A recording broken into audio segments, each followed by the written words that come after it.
Last year, the General Assembly voted to create a special task force to look at the growing problem of elder abuse in Tennessee. Yeah, experts say more and more seniors are finding themselves victims of financial abuse and scams. Our consumer investigator Jennifer Krause tells us just how big of a problem this has become.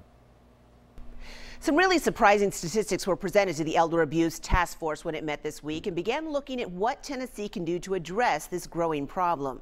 I call it early inheritance syndrome that we deal with these abusers. They just cannot wait to get their money on their inheritance, and so they take steps to intervene with the natural order of things and obtain their inheritance early. Attorney David Callahan is a estate planner who says he sees the fallout from the financial abuse of the elderly almost daily now. And while 2/3 of the victims are women, most of the abusers are men between the ages of 30 and 59. And most, about 90% of the abusers, are family members, either children or grandchildren, followed by caregivers and professional con artists who target older adults.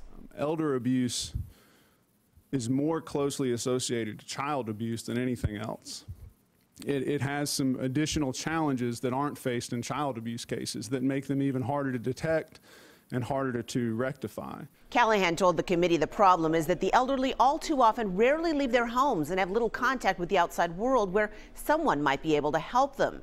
And Beverly Patnick with the Council on Aging told the task force that especially when family members are the abusers, there are many reasons the victims don't report it. They're ashamed that their family members are behaving that way toward them.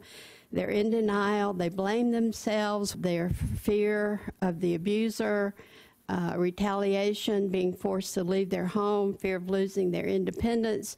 Mom, if you don't give me your Social Security check, I'm going to put you in a nursing home.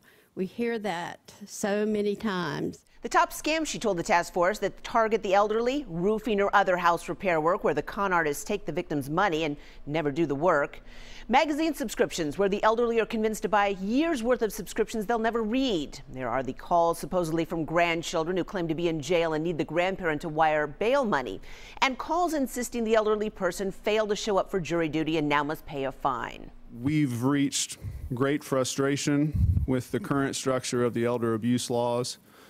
We've reached, no offense to you, but we've reached great frustration with the district attorney's office's lack of willingness to pursue these cases. The elder abuse laws in Tennessee have not been updated in many years. This group, once they've identified what needs to be fixed, will then make recommendations to the General Assembly on how to fix it. That report is due in January when the legislature reconvenes. Jennifer Krause, News Channel 5 investigates. The Council on Aging says education is key to keeping seniors safe from scams. The council offers monthly scam alerts and tips, and you can sign up for them on their website. We have a link to their site on ours. Just go to newschannel5.com.